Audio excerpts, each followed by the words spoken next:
Olá, eu sou Thaís Previdelli, da Impactare Seguros, e como todos vocês sabem, a Impactare Seguros busca sempre as soluções para os nossos clientes.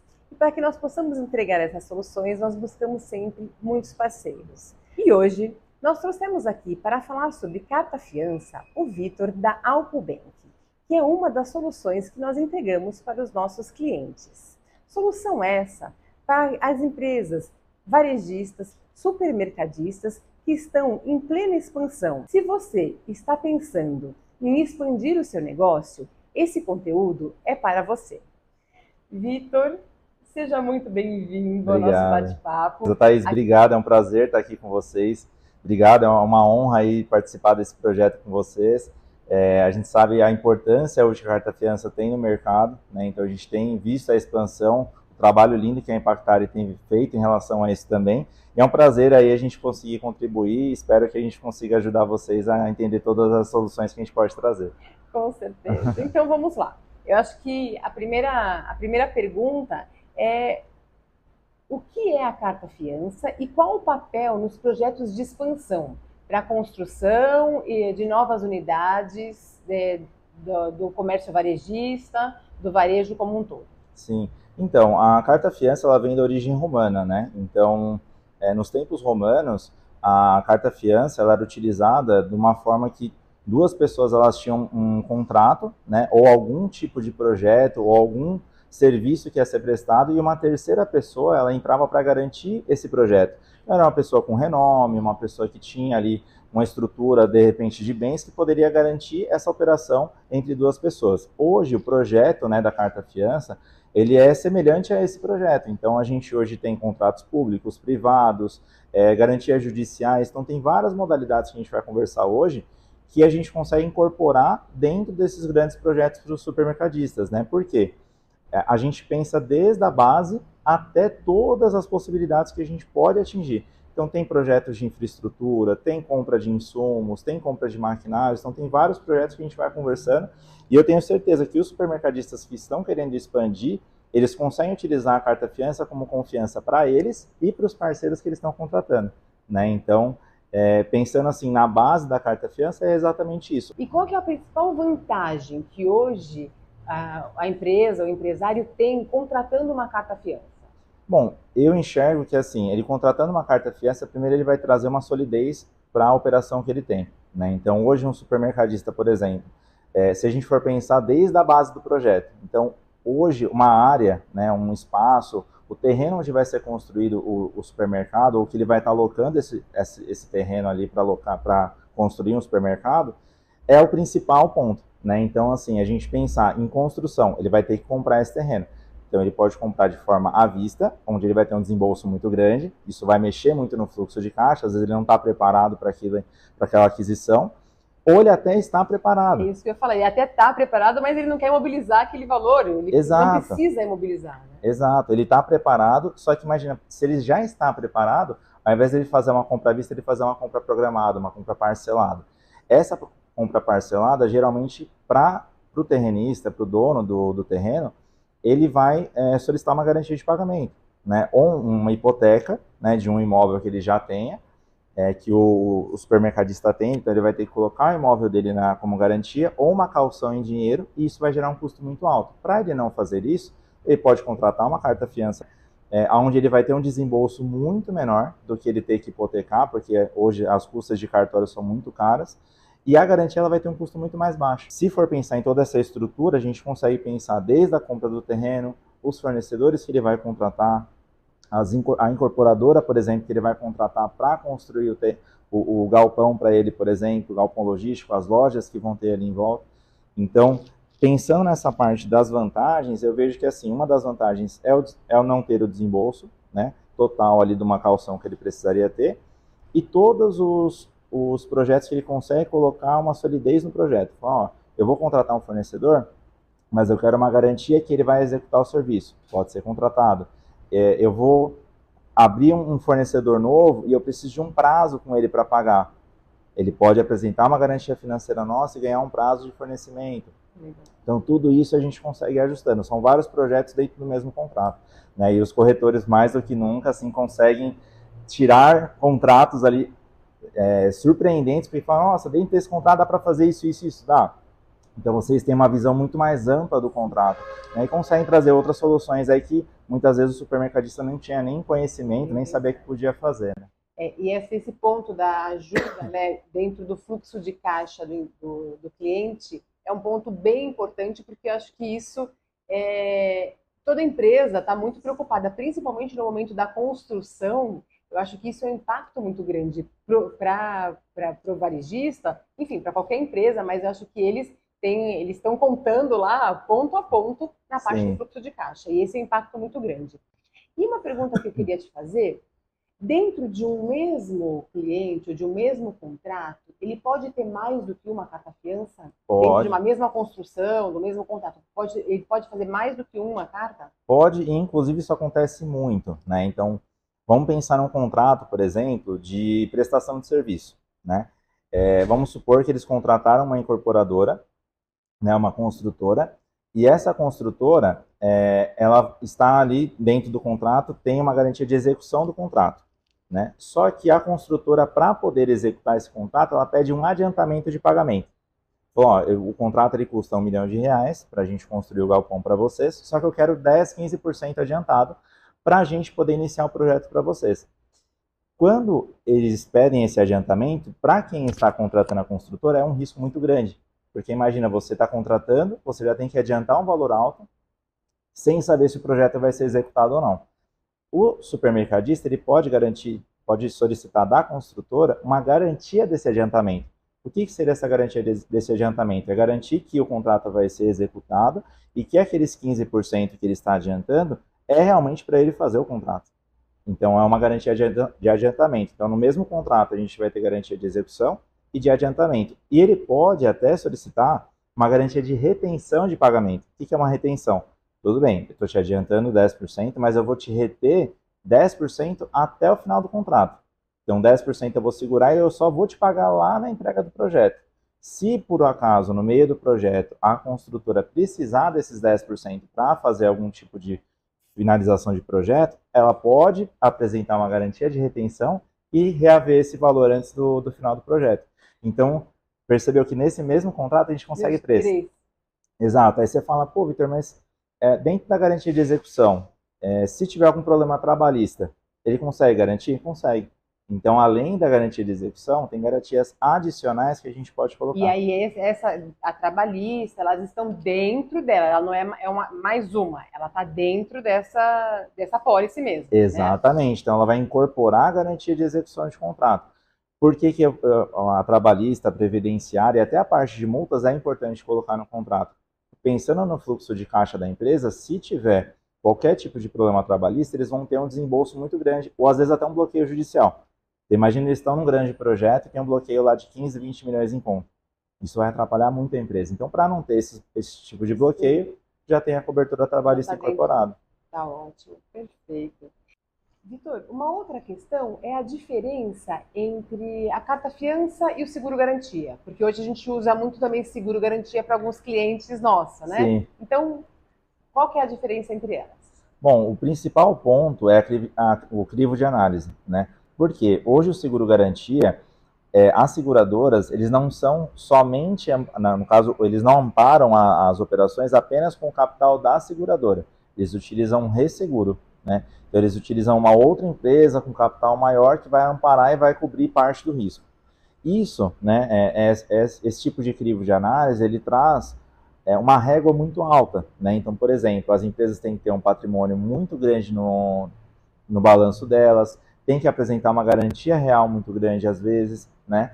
Então, a taxa, às vezes, que as seguradoras podem passar, pode ser que chegue num valor muito alto, porque eles precisam realmente, é um cliente AAA, né? E às vezes um cliente que está vindo de uma recuperação financeira, está em recuperação judicial, por exemplo, o balanço ainda não está bem consolidado, é uma empresa nova, né? É uma empresa que está iniciando no mercado, mas já tem um amparo, aí a carta-fiança eu vejo como uma ótima solução. Por quê? A gente atende desde empresas ótimas, né, que tem um score ótimo no mercado, mas estão buscando uma taxa melhor, então isso a gente consegue, né, trazer essa flexibilização, E também para empresas que não têm os números tão redondinhos, né, mas precisam de uma oportunidade. Legal. Então é onde a gente entra com a carta fiança, porque a gente consegue atender desde empresas, como eu falei, AA, né, que estão ali dentro dos pipes, ali dos melhores players do mercado, como empresas em recuperação judicial. Por quê? Se a empresa está seguindo com a recuperação judicial da forma correta, não tem o porquê a gente não atender. Né? E aí a gente consegue mandar para vocês, como até já aconteceu algum caso nosso, da gente encaminhar, Sim. Vocês fazem a análise e conseguem fazer essa aprovação. Exatamente, a gente vai.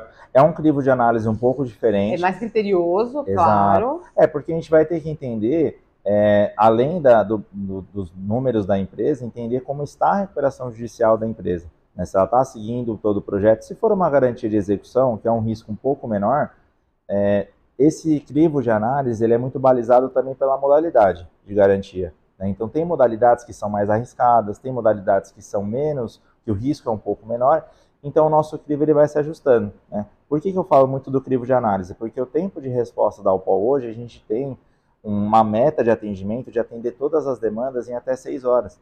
Legal. Né? Então a gente precisa dessa agilidade para o cliente. Hoje uma seguradora, o seguro garantia, por exemplo, ele tem esse crivo mais alto, tem um desenrolar dos documentos um pouco diferente da carta fiança. Então eu vejo que são 2 produtos semelhantes, mas que eles não colidem totalmente, porque o seguro garantia ele pode ser utilizado e a carta fiança também, dentro da mesma operação. Nada impede que ele utilize um seguro garantia para uma parte da operação e a carta fiança para outra. Legal. Não tem problema.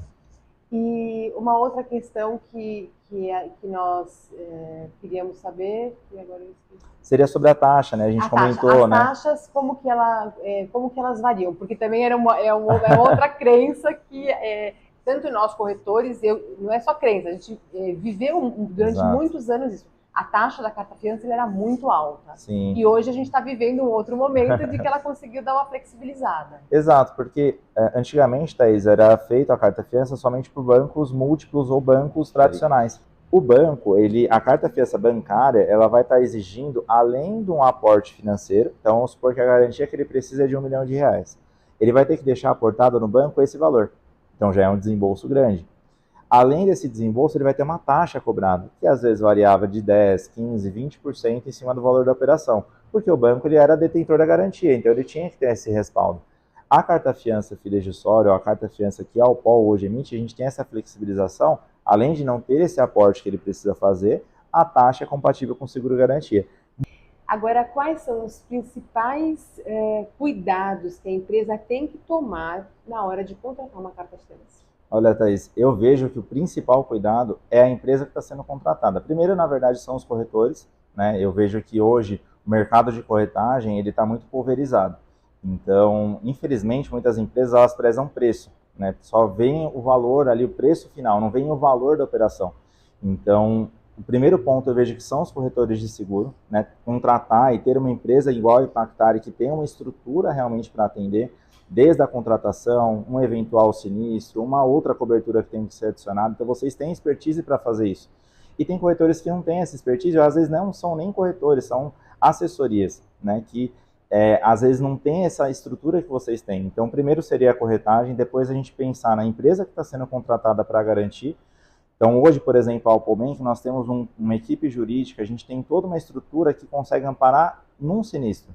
Se a gente pegar uma empresa que não tenha isso, né, para contratar a garantia, existem várias empresas, mas nem todas têm aquela estrutura que precisa para o seu beneficiário ter a tranquilidade. Então, vamos pensar numa estrutura. Primeiro o corretor, depois a empresa que está sendo contratada para garantir. Outros pontos importantes. Verificar como que está sendo confeccionada a cotação e a minuta. Por quê? A cotação principal, a proposta principal, ela tem que ser determinada muito certinho, com a taxa que está sendo colocada, com o custo final da operação, se tem imposto, se não tem imposto, qual é a condição de pagamento acordada, porque, infelizmente, nem todas as empresas fazem da forma que a gente faz e deixa tudo bem explicado.